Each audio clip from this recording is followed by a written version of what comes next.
Hello everyone. I'm excited to announce that vBNC has officially launched on the Bifrost Polkadot Network. You can now utilize the minting and redeeming features of vBNC on the Bifrost Polkadot. In this video, I will guide you on how to mint vBNC on the Bifrost Polkadot. First, please ensure that you switch to the Bifrost Polkadot in the upper right corner.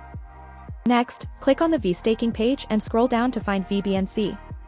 Once you click on it, you'll be able to view your vBNC earnings at the top, along with the annual yield on the left side.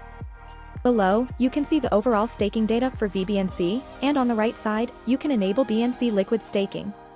Enter the amount of vBNC you wish to mint, then click on a stake, to complete the on-chain signature and confirmation.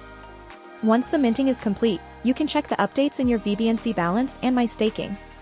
That concludes the tutorial on minting vBNC on the Bifrost Polkadot Network. Welcome everyone to give it a try.